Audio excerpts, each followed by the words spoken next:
날이 참 많이 무덥습니다. 낮에는 밖에 외출하기가 겁이 날 정도로 아주 날씨가 힘듭니다.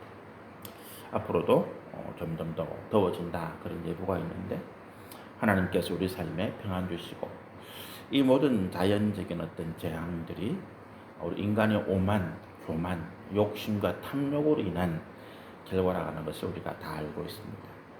우리가 또 환경을 지키고 또 우리 주변의 삶을 은혜 가운데 지켜나가기 위해서 힘쓰고 같이 노력하시면 좋겠습니다. 우리 지난주에 이스라엘 군대가 여호수아의 인도 아래 여리고성 앞에서 할례를 행하고 그리고 이제 하나님께서 여리고성을 기적으로 넘어뜨리시는 그런 말씀을 나누었습니다. 우리가 그 말씀의 핵심이 뭐냐 하면 하나님께서 이 모든 일을 행하실 때에 이스라엘 백성들에게 요구하시는 것이 한 가지, 정결합니다라고 하는 거죠. 정결합니다.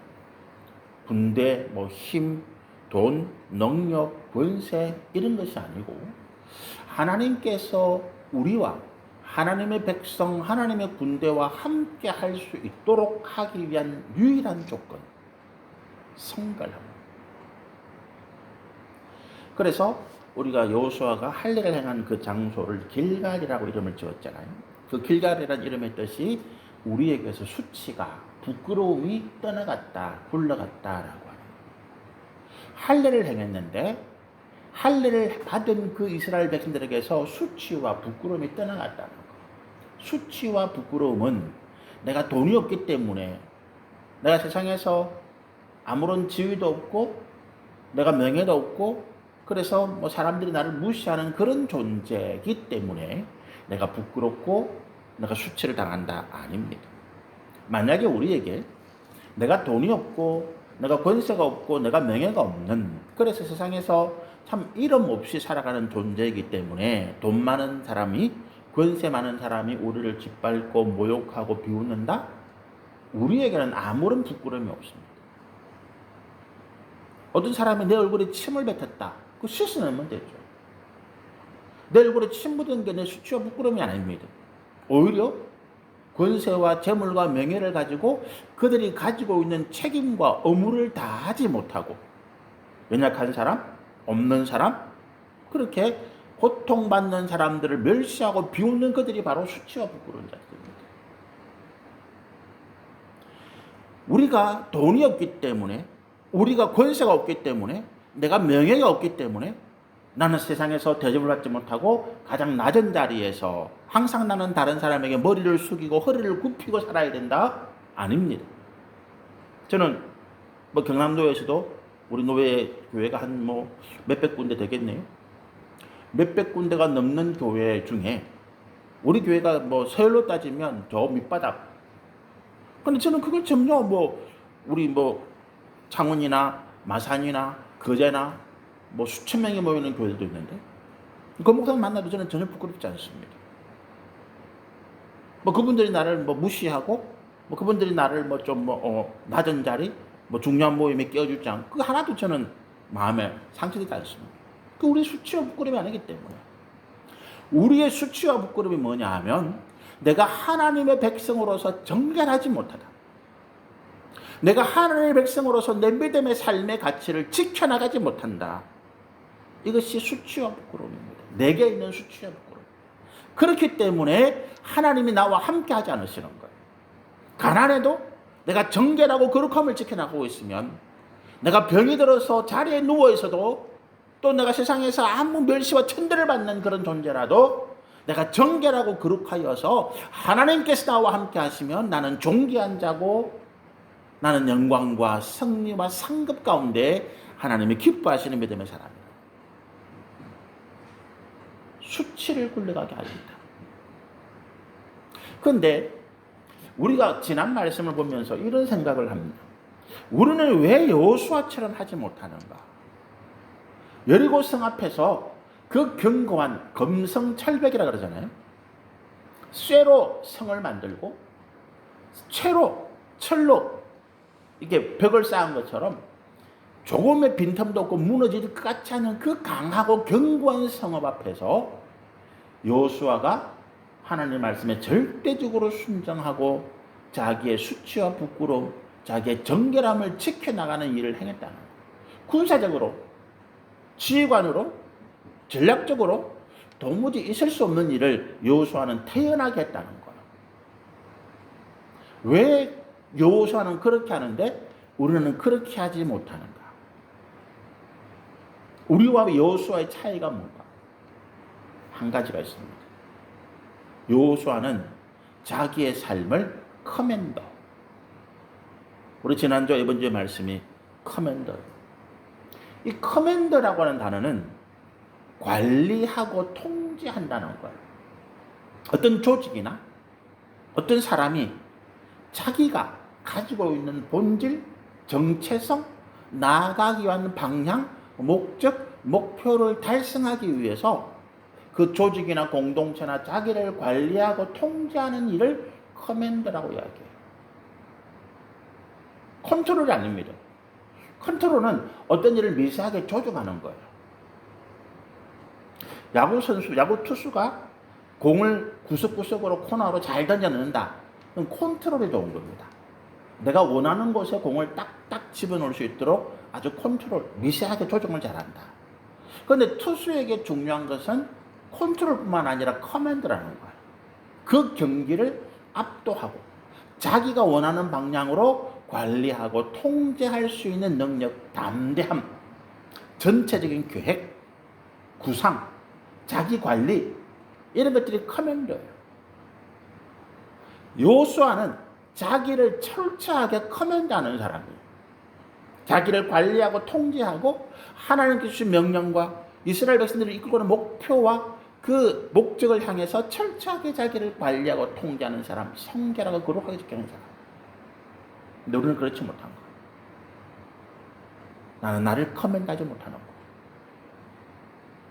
오늘 새벽까지, 교회에 오기 전까지 내가 하나님 앞에 이렇게 헌신하리라, 내가 하나님 앞에 이렇게 감사하리라, 내가 하나님 앞에 이렇게 믿음으로 살리라 결단하고 다짐한 그 결단과 다짐을 나는 관리하고 세상의 미혹과 유혹에서 나를 지켜나가는 통제하지 못하는 거예요.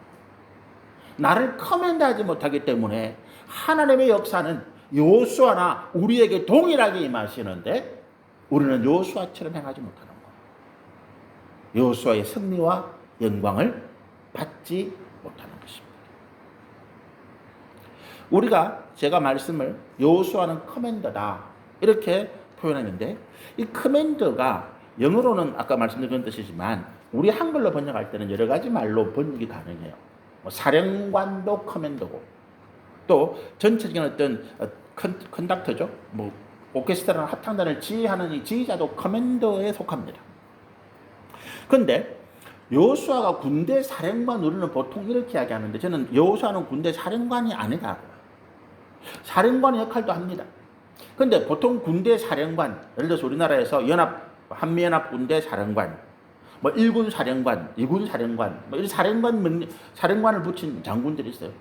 이 사령관은 어떤 군대의 야전 지휘관, 직접 군대를 지휘해서 전투에 참여하는 이런 장군이 아니고 사령관은 후방에서 전체적인 어떤 행정가의 역할이 큽니다. 군대를 움직이려면 군인도 있어야 되고 보급도 있어야 되고 여러 가지 필요한 게 많잖아요. 또 주변에 어떤 사람들이나 이런 분들과 연결도 시켜야 되고. 그래서 이 사령관은 행정가 역할이 더 중요하다. 현재에서 직접 야전에 싸우는 것보다. 그런데 우리가 성경을 가만 보면 여호수아는 행정가가 아니에요. 이스라엘을 군대로서 조직하고 또 그래서 규율을 유지하고 보급하고 이거는 이미 모세가 다 해놨어. 여호수아가 할 일은 뭡니까? 가나안 땅에 들어가서 이제 가나안 7족속과 싸워서 승리하고 그리고 영광을 얻는 이건 남은 거예요. 그래서 성경을 보면 모세는 직접 전쟁에 나가지 않습니다. 그렇죠? 광야에서 40일 동안 아말렉이나 모압이나 암몬이나 이방민족과 싸운 것은 여호수아지 현장에서. 모세는 후방에서 사령관으로서 행정적인 것, 지원하는 것, 전략적인 것 이걸.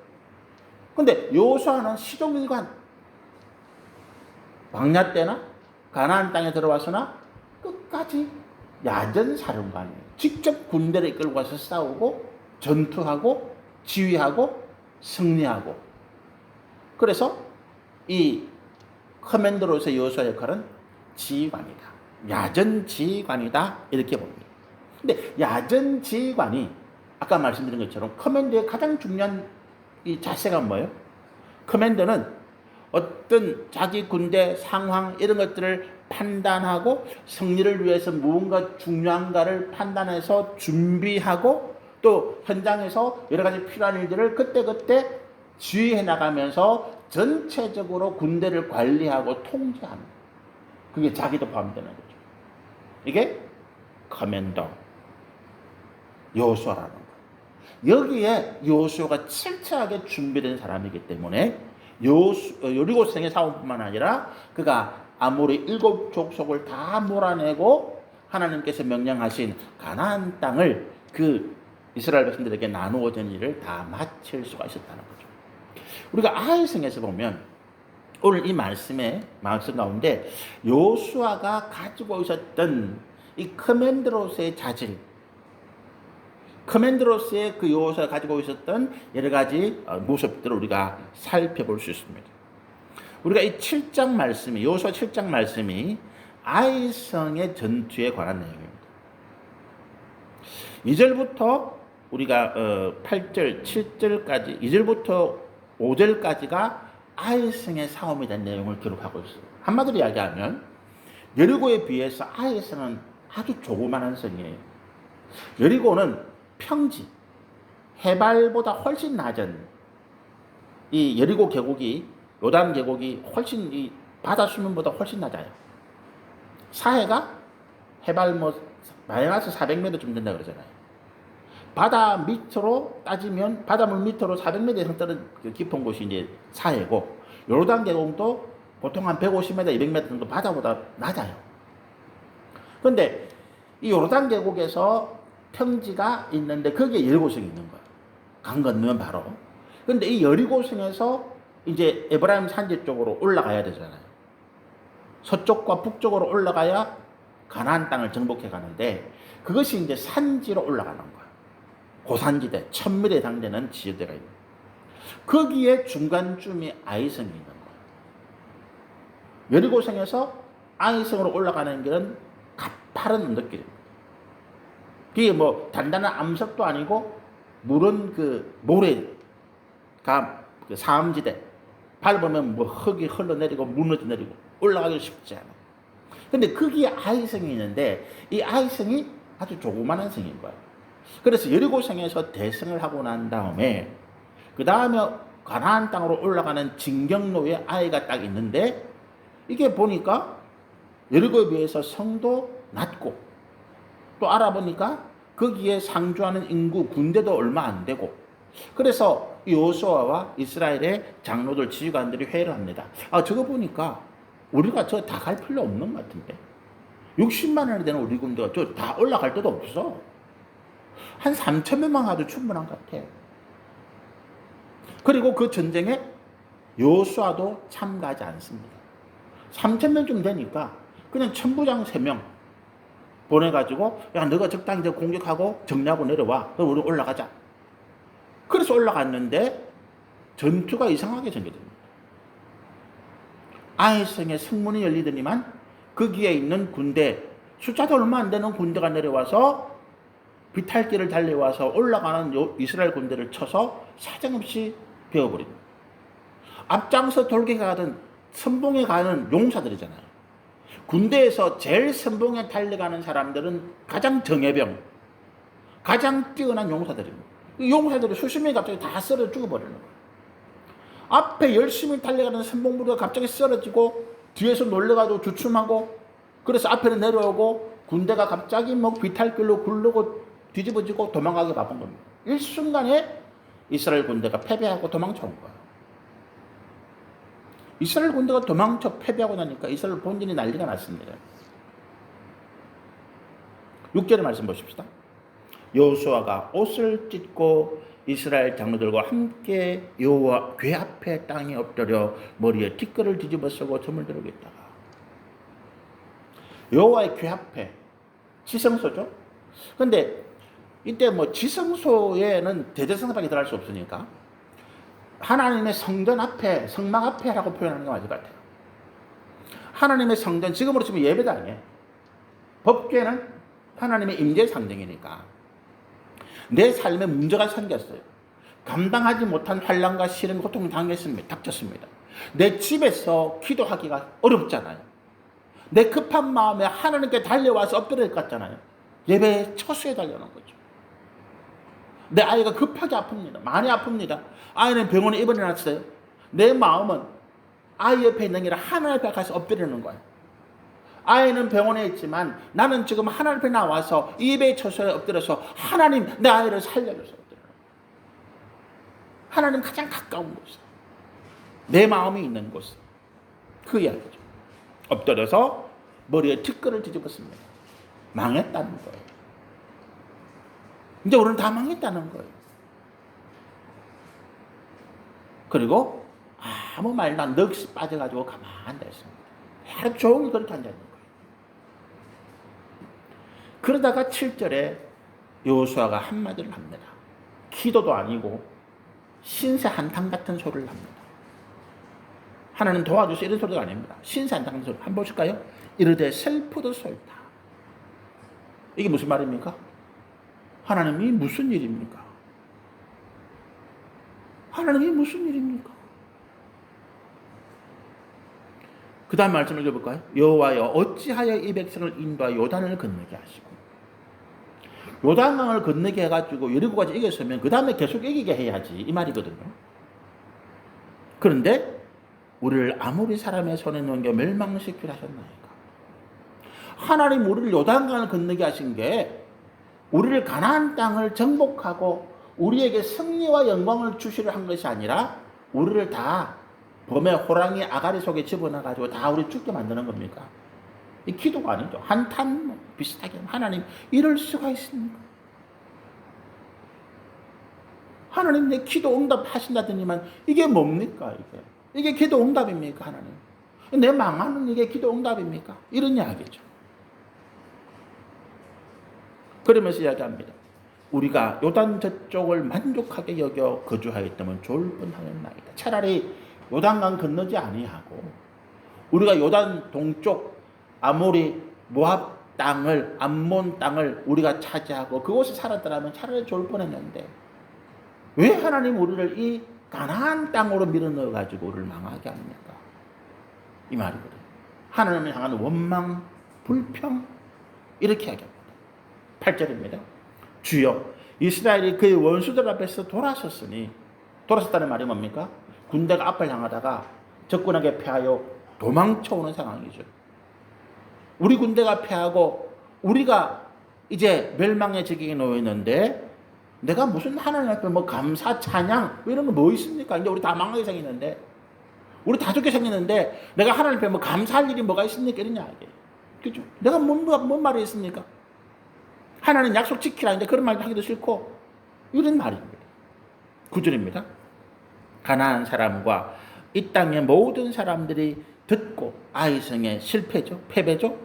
우리를 둘러싸고 우리 이름을 세상에서 끊으리니 이제 우리가 아이성에 패했으니까 모든 아모리의 군대를 몰아 우리를 치면 이제 우리는 다 끝장입니다. 주의 크신 이름을 위하여 어떻게 하시려 하나이까. 무슨 이야기입니까? 하나님이 우리를 이끌고 왔고 우리를 하나님의 백성이라 그러고 하나님께서 이미 이 땅을 주시겠다고 선포하셨는데 하나님 이제 어찌 하실 겁니까? 하나님 책임지세요 이 말이죠. 여러분 이게 우리가 7절, 8절, 9절의 이 여호수아의 이야기를 가만 들어보면 이게 여호수아가 미쳤나 그죠? 이게 쥐가 지금까지 하나님 믿고 어제하고 날 이제 미쳤나요? 근데 이게 커맨더예요. 여호수아가 지금 커맨더로서 자기를 관리하고 통제하고 이스라엘 백성들을 철저하게 하나님의 백성으로 이끌어가는 그 상황에서 하나님께 하는 이야기. 하나님 내 커맨더입니다. 제가 지금까지 제 자신을 관리하고 통제하지 못한 것 있습니까? 하나님? 그 말이에요. 제가 지금까지 하나님 말씀 앞에 불순종한 거 있습니까? 하나님? 나는 하나님께서 명령을 다 지켰습니다. 다 행했습니다. 여리고성 앞에서 할례 행하라 했습니다. 나 안 한 것 없습니다, 하나님. 근데 이 결과가 뭡니까? 이게 하나님 뜻입니까? 이야기.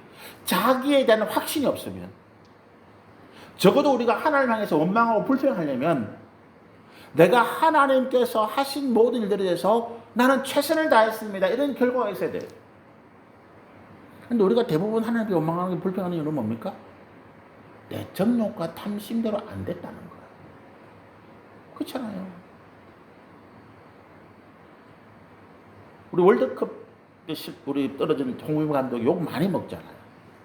근데 저는 홍명보 감독은 뭐 좀 어쨌든 간에 그분이 고집도 있는 것 같기도 하고, 뭐 그 결과를 놓고 감독을 비난하는 것으로 좀 어떻게 보면 지난해 지향이 될 것 같은데, 근데 저는 선수로서의 홍명보 선수는 굉장히 좋아하고, 인간적으로 저보다 훨씬 나이가 어리지만 존경하는 마음도 있어요.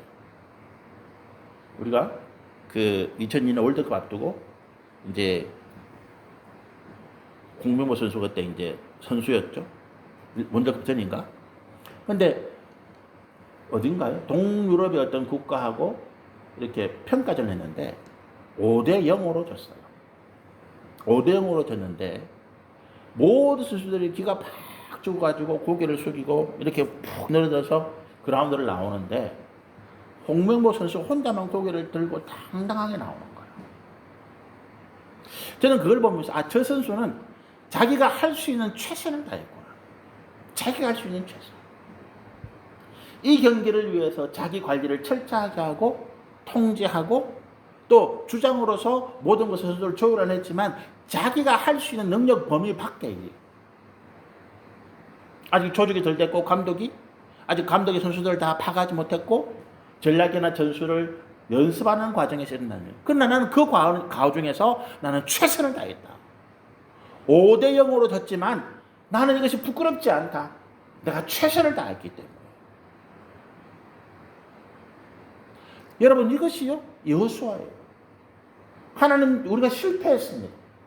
그런데 이 실패가 커맨더로서 하나님 백성들을 이끌고 나갈 지휘관으로서 내가 관리를 잘못하고 통제하지 못한 것은 아닌 거죠.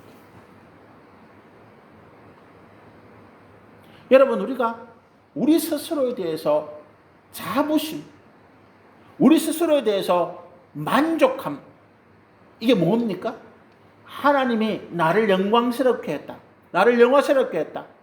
하나님이 내 이름을 높여주시고 나를 사업이나 또 뭐 직장이나 또는 가정이나 자녀들이나 승승장구하고, 그래서 나는 엄청나게 돈을 많이 벌고 내 자녀들이 세상에서 잘 되고 모든 사람들이 나를 부러워하고, 그래서 나는 어딜 가든지 어깨를 펴고 대접받고 존경받고, 그래서 내가 당당하게 살아가는 그 모습이 아니라 아까 말씀드린 것처럼 나는 병들고 가난하고 세상에서 멸시와 천대를 받는 존재일 수밖에 없지만, 그러나 나는 하나님의 말씀 앞에서 내가 주님께서 명령하신 나는 언제나 순종해 왔다.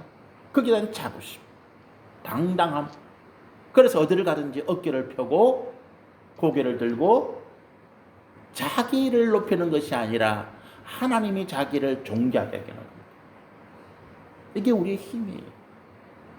그래서 실패가 두렵지 않은 것입니다.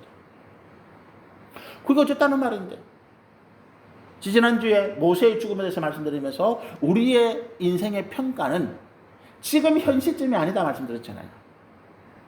지금 현재 잘 나가고 지금 현재 뭐 영광되고 대통령이고 국회의원이고 장관이고 그 아무런 평가 아니에요, 여러분. 그 사람이 마지막 관뚜껑을 덮을 때, 인생의 마지막 자리에서 그 사람의 모든 삶을 지켜본 사람들, 하늘에서 불꽃 같은 눈으로 그 사람의 인생을 살펴본 하나님께서 평가하시는 거예요. 우리의 인생은 마지막 하나님 앞에서 평가받는 거예요. 사도 바울이 그가 위대한 사도로서 출발했습니다. 능력이 한이 없고 예수님처럼 죽은 사람을 살리고 수많은 사람들을 병을 고치고 귀신을 쫓아내고, 심지어는 바울이 덮었던 수건, 앉아 있으니까 발 나오고 그러잖아요. 그럼 그 발을 덮기 위해서 가랬던 수건을 가져다가 다른 병든 사람의 몸에 얹으니까 병이 떠나가는. 바울이 지금 손을 안 대도. 그래서 바울의 이름으로 귀신을 쫓아내는 사람들이 있는 그런 위대한 사도. 그런데 그 말년에 비참하게 사람들이 다 떠나가고 그 로마의 감옥이 쓸쓸하게 죽음을 맞이하는. 그런데 사도 바울이 이렇게 말하는 거예요.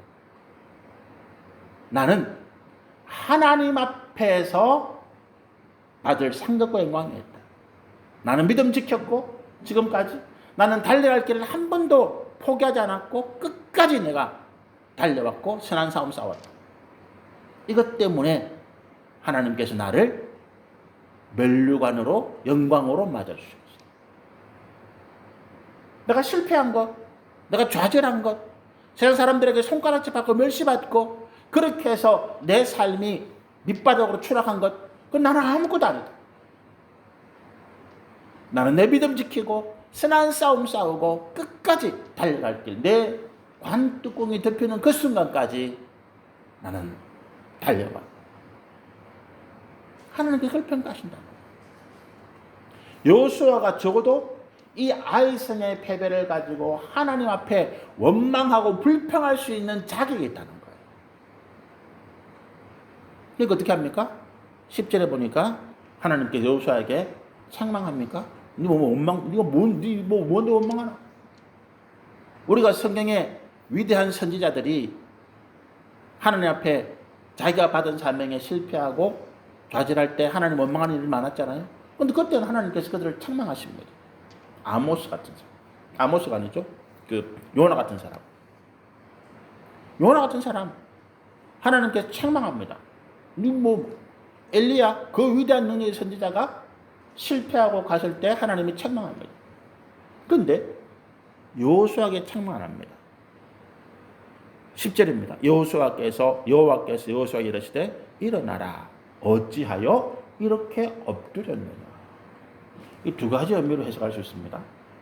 한 가지는 야, 네가 지금 그렇게 앉았을 때가 아니야. 네가 행할 일이 따로 있어라고 하는 거 한 가지. 뒤에 이어지는 말씀이 연결되었는데, 근데 두 번째 의미는 이겁니다.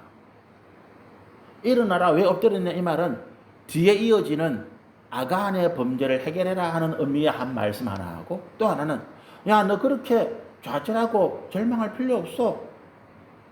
너 당당해야 돼. 너 일어서. 너 당당한 사람이야. 우리가 실패하고 좌절해서 넘어져 있잖아요. 하나님 말씀하시는 거, 너 좌절할 필요 없어. 너 절망할 필요 없어. 너 일어나. 너는 당당히 세상 앞에 살아. 대장부처럼 허리를 묶고 세상 앞에 나서봐라. 이 말씀이에요. 엎드려 있지 마. 너는 실패한 자가 아니야. 너는 좌절하고 절망 가운데 있을 자가 아니야. 그 말씀. 왜 엎드리느냐? 일어나라. 이 두 가지 의미가 그 가운데 있습니다. 11절에 아까 처음 말씀드린 대로 아간의 범죄 이야기를 해요. 이 전쟁에서 왜 여호수아가 패했느냐? 왜 이스라엘 군대가 패했느냐? 그 이유가 하나님께서 말씀해 주시는 거예요. 이스라엘이 범죄하여 내가 그들에게 명령한 나의 언약을 어겼으며 또한 그들이 온전히 바친 물건을 가져가고 도둑질하며 속이고 그것들 가운데 물건을 가운데 두었느니라.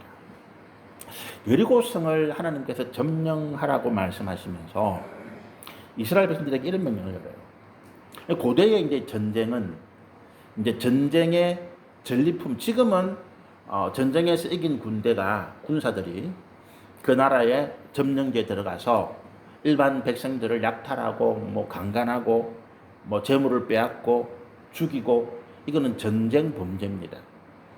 그래서 전쟁이 끝나 승리했다더라도 그와 같은 일을 저지른 사람들은 국제사법재판소에 보내져 가지고 체포당하고 심지어는 사형을 당하기도 합니다.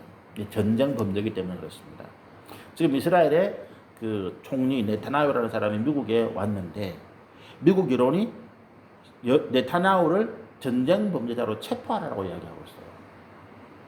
그것 때문에 거벌레가 못 오니까 트럼프가 공개적으로 뭐라고 선언했습니까? 미국에서 너 체포 안 할게, 와. 이스라엘 총리가 왜 전쟁 범죄자로 그걸 받습니까? 그가 가자 지구, 팔레스타인 지역의 병원, 초등학교, 민간인 지역을 무차별 폭격해서 수많은 아이들을 죽게 만들고, 작년인가요? 초등학교 병원을 폭격해가지고 어린이 병원에 수많은 아이들을 죽고, 이유는 자기는 뭐 그 밑에 군사시설이었기 때문에. 군사시설이 밑에 있다고 아이들이 이번에는 병원을 폭격하는 건 말도 안 되죠. 전쟁 범죄이기 때문에. 근데 다나는 이스라엘 밖으로 못 나와요. 유럽에 가는 순간에 체포되는 거죠. 미국에 가도 체포될까 겁이 나는 거죠. 그래서 못 가는데 트럼프가 내가 막아줄 테니까 와. 그렇게 얘기하는 거예요. 여러분, 그런데 고대에서는 이게 전쟁 범죄라는 개념이 없었어요. 그래서 현지에서 약탈하고 빼앗고 그러고 난 다음에 이것을 자기의 전리품으로 가지고 돌아가는 거예요. 그게 이스라엘도 그런 습관이 있는 거죠. 그래서 하나님께서 말씀하시는 거예요. 여리고성에서는 그렇게 해서는 안 돼. 그 모든 것들은 거기서 취하는 재물들은 하나님께 다 바쳐가요. 왜요? 하나님께서 그들의 생명을 지켜주었기 때문에. 전쟁에서 어떤 전쟁이든 아군이 한 사람도 죽거나 다치지 않고 승리한다? 그런 건 있을 수가 없습니다. 우리 길거리에서 시비가 붙잖아요. 뭐 주차 때문에 아니면 길 가다가 뭐 시비가 나고, 시비가 나서 내가 잘했다 하더라도 시비가 나서 다투 있는 상황에서는 내가 상처와 고통을 받을 수밖에 없어요. 그죠? 내가 다른 사람과 싸웠는데 나는 하나도 상처받지 않았어. 말은 그렇게 할 수 있는데 실제로는 그 마음에 상처를 받고 고통을 받게 됩니다. 그래서 가급적이면 시비와 다툼을 안 하는 게 맞습니다. 아까 말씀드린 것처럼 누가 지나가다가 내 얼굴에 침을 뱉었다. 그거 닦으면 돼요. 저도 좀 다혈질이라서 누가 뭐 옆에서 이렇게 하면 욱합니다. 근데 욱하는 순간에 같이 말다툼이 생기고 시비가 생기면 상처가 남고 후회가 남는 거죠. 지나가는 사람이 나에게 좀 싫은 소리도 했다. 그게 내 수명에 영향을 미칩니까? 지나가는 사람이 나한테 좀 싫은 소리 했다. 내 예금 통장에서 100만 원이 빠져나가요? 그런 건 아니에요. 오히려 그 순간을 짧게 지나가는 것이 낫습니다. 오히려 내 얼굴에 침을 받고 내게 시비를 건 그 사람이 수치와 부끄러움을 당하는 거예요. 하나님께서 갚아주실 것입니다. 그런데 이 여리고성의 싸움에서는 하나님의 간섭하심으로 인해서 이스라엘 군대는 화살 하나 쏘지 아니하고 돌 하나 던지지 아니하고 온전히 하나님께서 승리하게 하십니다. 그래서 그 모든 영광, 첫 번째이기 때문에 첫 번째 거둔 열매를 하나님께 바쳐요. 그런데 그 중에서 아간이라고 하는 사람이 검은 보석을 보고 욕심이 나고 시날산의 아주 고급 외투를 보고 욕심이 나서 그거를 가만히 감추어다가 자기 장막 땅을 파고 묻어버린 거죠. 나중에 옮길 때 가져가려고. 하나님 그걸 보시는 거예요. 여러분, 우리가 아는 사람이 아무도 없어서 은밀하게 범죄했다. 아무도 몰라. 천만의 말씀. 하나님이 알고 내가 알고 땅이 압니다. 가인이 아벨을 죽였을 때 가인이 주변을 둘러보고 아무도 없는 것을 보고 아벨을 죽입니다. 근데 누가 하나님 앞에 가인이 아벨을 죽였다고 호소했다고요? 성경에 보면 땅이, 아벨의 무지한 의로운 아벨의 피를 받은 땅이 하나님 앞에 아벨의 이 죽음을, 억울한 죽음을 호소하는 거예요. 하나님께서 아간의 은밀한 범죄를 보신 거예요. 이 아간의 은밀한 범죄가 이스라엘을 어떻게 했다고요? 정결함을 무너뜨린 거예요. 여러분, 우리가요, 외부의 적, 지금 이 이스라엘 백성들이 가나안 아모리 7족속이라고 하는 강대한 족속을 향해서 전쟁에 나가잖아요. 근데 이 외부의 적들은요, 그 공동체를 강하게 결속시킵니다. 단결하게 만듭니다. 외부의 적은. 그런데 내부의 적은 공동체를 좀먹고 연약하고 무력하게 만들어버립니다. 코로나가 우리 내부로 들어오잖아요. 그래서 우리를 연약하게 만들어요. 미국에는 목조주택이 굉장히 많아요. 미국에는 거의 대부분 나무가 많으니까 거의 대부분 건물을 목조로 짓습니다.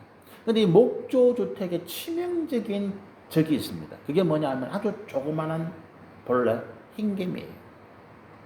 흰개미가 이게 집을 이게 건축 기둥이나 건축으로 삼은 목재 털로 다 들어가서 그 안에서 갉아먹어 버립니다.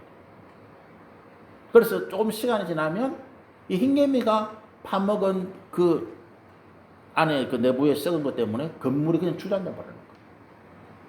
그래서 미국 사람들이 흰개미에게 철저하게 검사하고 관리하고 해나가요. 우리나라는 흰개미 전혀 걱정 안 하잖아요. 건물들이 다 콘크리트로 만들어지기 때문에. 내부의 적은 우리를 좀먹고 우리를 무력하게 하고 우리를 넘어뜨립니다. 내부의 적이 뭡니까? 우리 내부의 적은 부정합니다. 죄악입니다. 우리의 정결을 무너뜨리고 하나님께서 떠나게 만드십니다. 이스라엘 군대가 아이성을 얕본 것이 문제가 아닙니다. 여호수아가 그 전쟁에 참여하지 않은 것이 문제가 아닙니다. 이스라엘 안에 내부의 적, 정결하지 못한 엄밀한 죄악이 있었고 이 죄악 때문에 하나님께서 함께하지 않으신 것입니다. 그리고 이제 12절의 말씀 보면 그 죄악을 멸하라. 하나님께서 여호수아에게 이 말씀하십니다. 여러분, 우리가 이 땅에서 이기고 승리하고 영광을 얻을 방법이 인간의 힘과 능력에 있다. 그러면 우리가 하나님 믿을 필요 없습니다. 돈 많은 사람 따라다니고 권세 있는 사람 따라다니면 됩니다. 그 사람에게 잘 보여서 그 사람에게 주는 어떤 가르침, 그 사람이 주는 어떤 협조에 따라서 우리도 성공해 나가면 돼요. 그래서 지금도요, 성공한 사람 옆에는 그 사람에게 배우고 그 사람에게 잘 보이고 그 사람과 협력해서 나도 성공하고 싶은 사람들이 부추하게 달립니다. 워런 버핏이라고 하는 사람이 있는데 미국에 아주 투자자로서 뛰어난 사람이죠. 근데 이 사람이요, 재밌는 걸 하나 합니다. 이 사람이 얼마나 자기를 철저하게 관리하는데, 관리하면 자기에게 제일 중요한 건 시간이잖아요. 그 사람이 1시간과 우리의 1시간은 돈의 가치로 따지면 비교할 수가 없습니다. 그래서 이 사람이 점심을 1시간 먹는다. 그럼 밥 먹는 시간 가진 사람은 경제적으로 생각하는 거예요. 내 혼자 밥 먹는 거, 나하고 같이 밥 먹기를 원하는 사람이 너무 많으니까 그 사람들 돈 내고 나하고 같이 밥 먹어요. 그래서 이 사람하고 밥 먹기 위해서 수백만 원을 지불하는 사람들이 있습니다. 밥 먹으면 그냥 밥만 먹습니까? 이야기도 하잖아요, 자연스럽게. 그러면서 주변에 어떤 좋은 정보도 이야기하고 자기 경제적인 어떤 사업적인 거를 고민을 이야기하면 그게 자문도 해주고, 밥 먹는데 같이 밥 한 끼 먹는데 수백만 원을 지불해요. 그 사람은 그렇게 돈을 벌어요. 왜 그렇습니까? 그 사람은 성공한 사람이고 투자해서 많은 이익을 얻은 사람이고 지금도 전 세계적으로 가장 뛰어난 투자자로서 명성을 얻고 있기 때문에 그 사람 옆에 가면, 그 사람 말 들으면, 그 사람 협력하면 나도 돈 벌고 성공할 수 있다는 거예요. 대통령 주변에, 국회의원, 장관들 주변에 왜 그렇게 수많은 사람들이 달라붙습니까? 서로가 뇌물 주려고 애를 쓰잖아요. 뇌물을 안 받으려고 해도 뇌물 주려고 애를 쓰잖아요. 왜 그렇습니까? 그 사람 옆에 있으면 그 사람이 가진 영향력 때문에 성공하고 나도 그렇게 할 수 있기 때문에. 근데 여러분 그렇게 해서 성공이 됩니까? 다 망하는 거죠. 뇌물 받은 사람도, 뇌물을 준 사람도, 그 중간에 브로커로 연결한 사람도 다 처벌받게 됐습니다. 사람이 자기 힘과 능력으로 성공할 수 있다면 말씀드린 것처럼 우리는 성공한 사람 따라다니면 돼요. 그 사람이 하는 말을 근과 억조로 들어서 적용하면 됩니다. 근데 우리는 그렇게 안 합니다. 왜? 사람의 가르침은 헛되고 거짓되고 불의하고 처음에는 잘 되는 것 같은데 결국에는 망하는 길이더라고요. 여호수아가 아이성의 전쟁에서 패배하고 전략적인 문제, 야 우리가 이번에 너무 조금 보냈네. 다음에는 내가 한 10만 명쯤 데리고 갈게. 무기를 점검하고 군대의 사기를 점검하고 그렇게 하지 않습니다. 그는 하나님 앞에 엎드립니다. 하나님 이게 뭔 일입니까?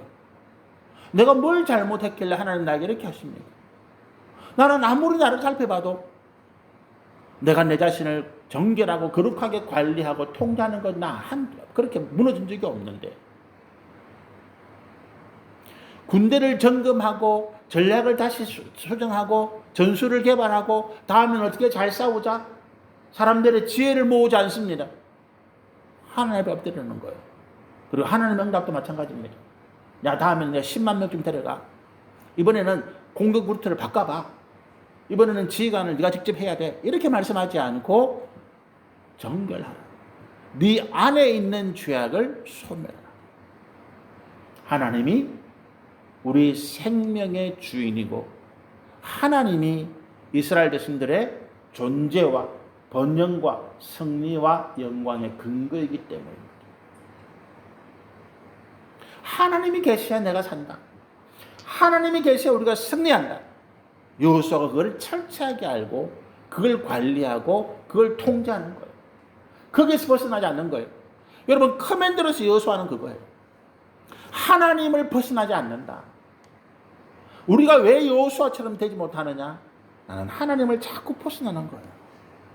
나는 돈 관리는 잘하는데 사람 관리는 잘하는데 일정 관리는 너무 잘하는데 내가 운동하고 관계를 맺고 여러 가지 일에 주식 여러 관계하고 뭐 이런 그런 거 내가 철저하게 하는데 술 안 마시고 내가 뭐 혈당 당뇨 고혈압 이런 거 통제는 잘하는데 나는 뭘 못합니까? 나는 하나님 안에 있는 하나님 안에 살아가는 이 정결하고 거룩한 삶을 관리하고 통제하지 못하는 거예요. 그래서 우리가 여호수아처럼 되지 못합니다. 여호수아는 다른 건 아닙니다. 군대 관리, 무슨 무기 관리, 전술, 전략 개발 이런 거 안 합니다. 그런데 그런 게 필요 없냐? 있지요. 우리가 살아가는 시스템을 안정시키고 좀 더 나은 방향으로 발전시키기 위해서는 우리가 세상에서 공부를 해야 돼요. 그것이 근본이 아니다. 그것이 본질이 아니다. 하나님을 떠나서 개발하는 건 망하는 거예요. 커맨드. 나를 하나님 안에 있게 하기 위한 커맨드. 하나님 말씀에 순종하기 위한 커맨드. 내가 정결하고 거룩한 하나님의 백성이 되기 위한 커맨드. 이것이 우리를 살리고 우리를 하나님의 거룩한 은혜 가운데 나가게 하는 줄로 믿습니다. 기도하시겠습니다. 영광과 존귀와 찬양을 우리 하나님께 올려드립니다. 참으로 힘들고